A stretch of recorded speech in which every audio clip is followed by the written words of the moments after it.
A man has been charged with breaking into a woman's home and stealing her sex toys.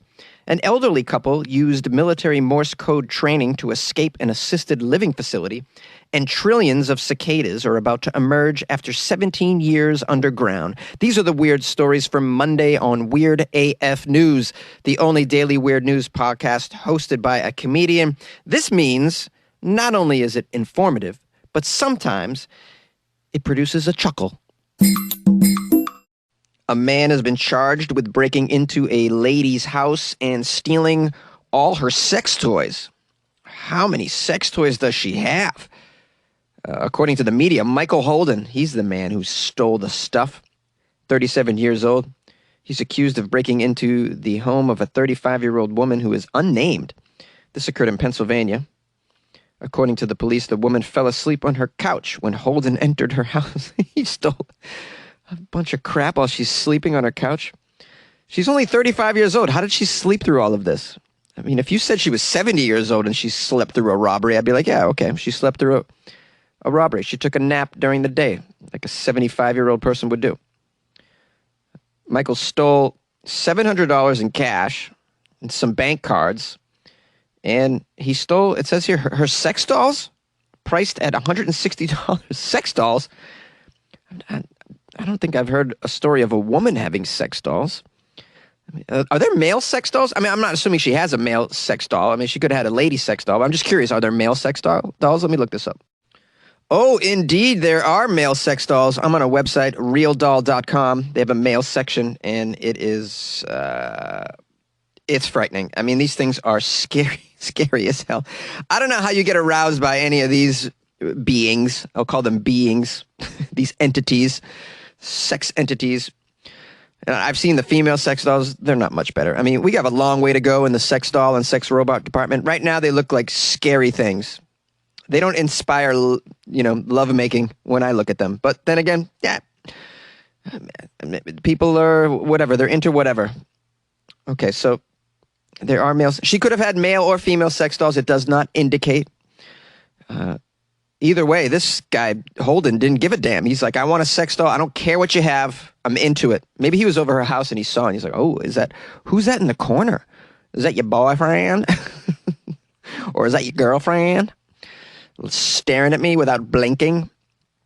How are you going to get down with a used sex doll, by the way? I'm kind of curious about that. I'm a little... Sanitize, baby, sanitize. During a pandemic, you're going to get with a used sex doll? I find this to be very, very alarming and dangerous of an activity. Okay, how did all this go down? Apparently the neighbor saw this. Imagine seeing someone run out of someone's house with a sex doll under their arm. Or two. They just run down the street sprinting with sex dolls. Okay, so the neighbor ended up picking out Holden in a police lineup. Holden, turns out, is a friend of the woman that he robbed. Oh, I guessed right. He was over her house.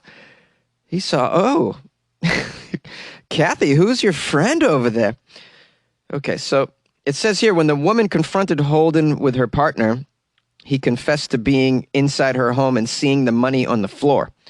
I don't know what that's all about. What does she have cash all over the floor for? Her house is just filled with cash and sex dolls? This seems like a strange woman. I think we need more information about what she's up to. A neighbor recorded surveillance video as well. It captures Holden wearing glasses and a Pittsburgh Pirates cap, entering the victim's house, then leaving with the sex dolls. Oh, my goodness. He's charged with breaking, criminal trespass, and robbery. No kidnapping, though. I mean, it's a sex doll. Isn't that some form of kidnapping? The woman said it was her partner, so, I mean, this is, on some level, this is kind of like kidnapping, right?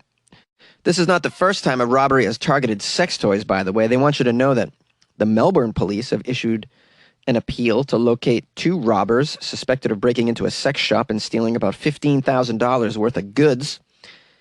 They stole $10,000 worth of vibrators. That's a lot of vibrators, by the way.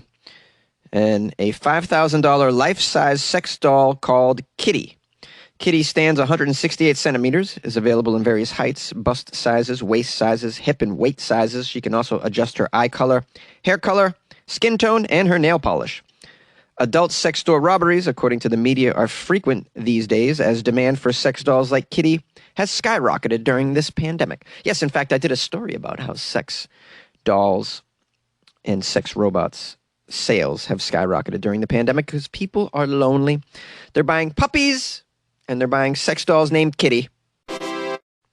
An elderly couple used military Morse code training to escape an assisted living facility. Good for them, getting out and going for a stroll. It's starting to get nice. It's spring.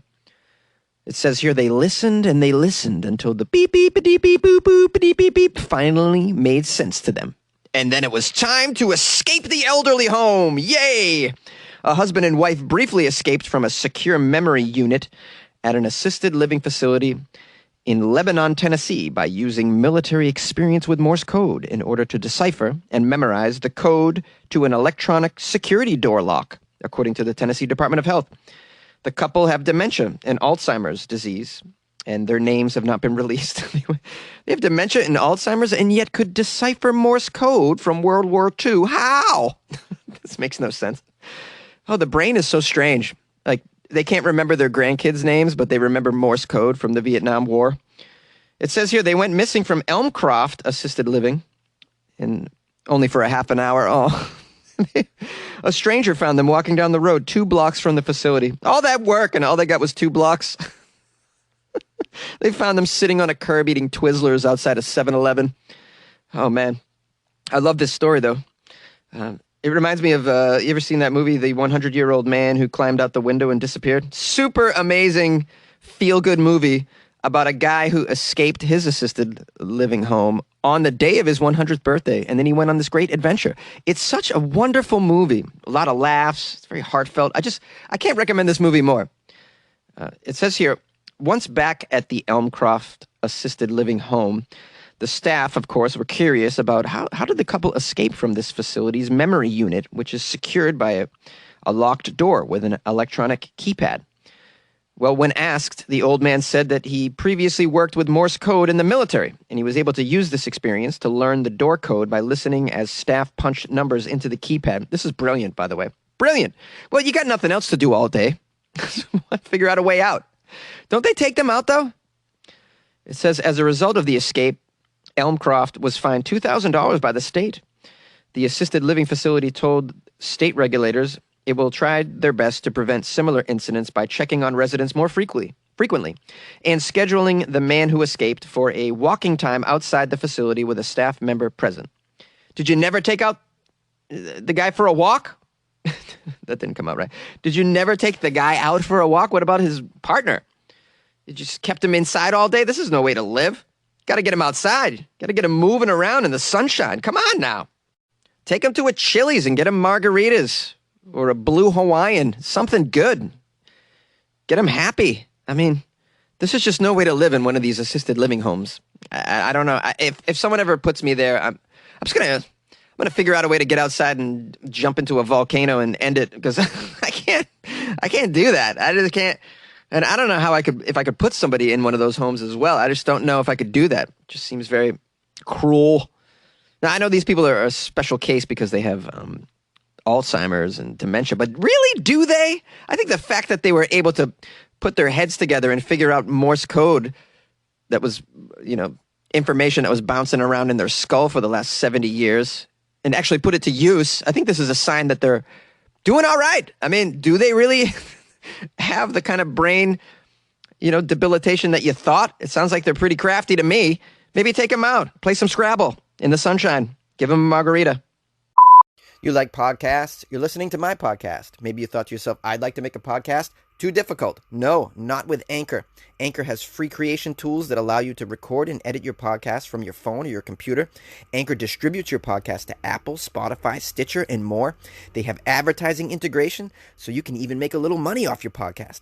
Everything you need to make a podcast in one place. Download the free Anchor app or go to anchor.fm to get started. And good luck with your podcast. Good luck with your creation. Good luck with your life, man. Trillions of cicadas are about to emerge after 17 years underground. Ooh, guys, it's a science story. The sound of science. Here we go. Films about invading insects have been scaring moviegoers for decades, but now a real-life insect invasion of what are called periodical cicadas will put Hollywood to shame by its sheer size and scope. Over the next few weeks along the East Coast and the Midwest of the U.S., these cicadas will emerge from underground.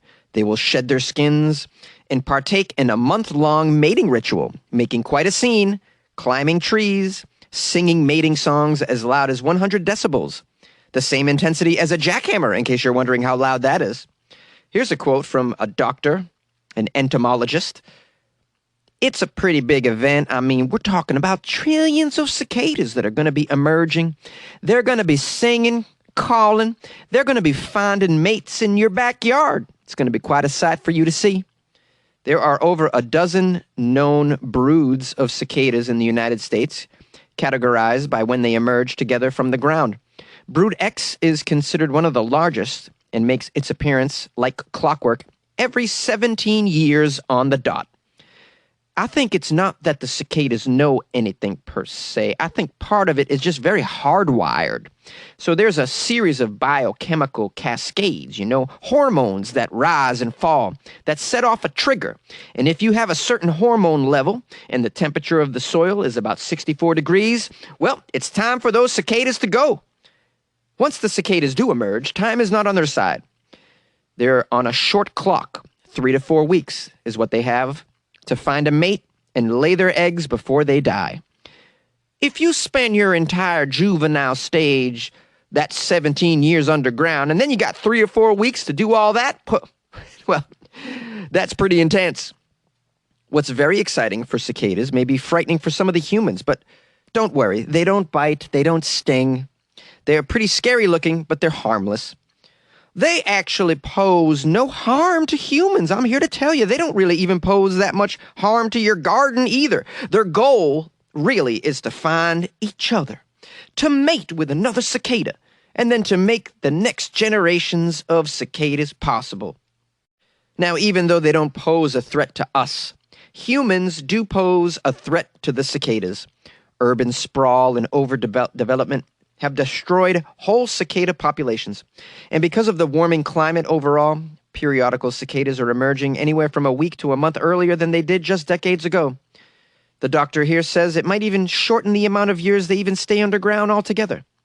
But on a more positive note, the cicadas will become a feast for many of nature's other creatures, even some brave humans.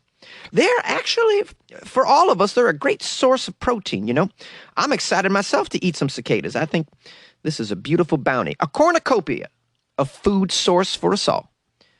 I didn't know you could eat cicadas, but I guess you can. You can eat any insect when you break it down. Have you guys ever tried cicada? How do you prepare it? Is it cicada kebabs? What is that? Just rolls off the tongue. Hey, how about cicada kebabs? How about that? What about a cicada smoothie? I'd imagine they probably taste like crickets. I've tried crickets before. Not bad. You put some spice on them. It's okay. It's okay. Some grilled crickets with paprika. Onga shaka, onga, onga, onga shaka, onga, onga. I can't fight this weird news deep inside of me. Hi, I hope you had a nice weekend. This is your host, Jonesy. Thanks for sending me Florida Friday articles, those of you who did, and for reaching out to me over the weekend. I got a nice review on Amazon. I'm going to read it right away. First thing, Ben Siskine left me 5 stars, and he wrote, "It's like having a funny assistant read you Reddit. I love this show. Love this podcast. I have it last on my morning news feed, and it's a great change of pace after all the bad normal news. Big thanks to the nerd in the closet." Oh, he called me a nerd in the closet. Thank you, Ben. Ben Siskine. Shout out to you, the nerd in the closet. I'm more of an athlete than a nerd, but okay, Ben. And yes, of course, I do record in a closet. A lot of people have asked me why, and the reason is it's a good sound. It's kind of quiet in here. It's actually the quietest place in my apartment, so why not record in a closet? And my closet's pretty good size. Has anyone seen the photo? I posted it in the Patreon. Maybe I'll post another one for you guys to see on just social media or something, so you can see my palatial studio that's 4 foot by 3 foot. Oh yeah. You can see my cheap clothes I'm surrounded by. It actually doesn't smell too bad either. I got to say, I mean, I've been in many a sound booth in my life because I was a voiceover artist back in New York City for like 9 years. And of all the sound booths I've been in, this one smells pretty amazing. I got to say, big shout out to Ben. You guys can leave me a review on Amazon anytime. It's always open for business and it's always appreciative. You can also leave me a review on iTunes or Apple Podcasts as well, which would be very helpful. So please consider that. I got a nice comment that someone made on the YouTube channel. Yes, there's a Weird AF News YouTube channel. I upload the entire episodes there, just the audio. But they're on there. I'm trying to be everywhere. You guys know that. And this one is nice comment from Lolu Brick. Hello, Jonesy. I love your podcast just as much as I love typing in all capital letters. Yes, this is in all caps, which means I should probably read it as though it's being screamed at me. But no, let's not do that. Back to the review. Or the comment, rather. Some frown on typing in all capital letters, but I say they can go eat a moldy pickle. Typing in all capital letters is the American dream. I say you are a communist if you discourage other people from enthusiastically typing in all capital letters. Also, I am trying to find how to give this podcast a review. However, I can't quite find an easy way to do that. Is there a link you could give me to review the podcast on Amazon to combat that bad review mentioned in this episode? Oh, this is great. Lola Brick was obviously responding to the terrible review that I got, that I read. I read them all, whether they're bad or good.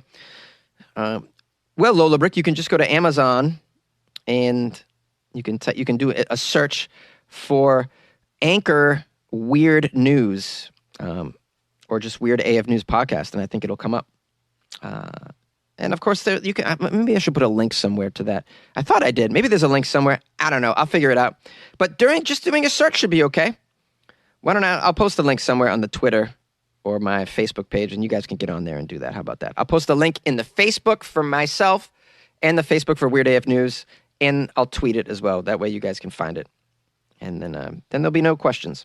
But thank you, anyways, for that comment, and thanks for the review as well. What else? I'm winding down. I'm winding down. I'm not as caffeinated as I was at the beginning of this show. Need a re-up. I put some stuff in the Patreon this morning. That's pretty good. I put like 3 or 4 things in there, including a picture of my birthday cake. It's a Florida-themed birthday cake. I hope you guys enjoy that. Check that out. You could join the Patreon by going to patreon.com/weirdafnews. That's a great way to do it.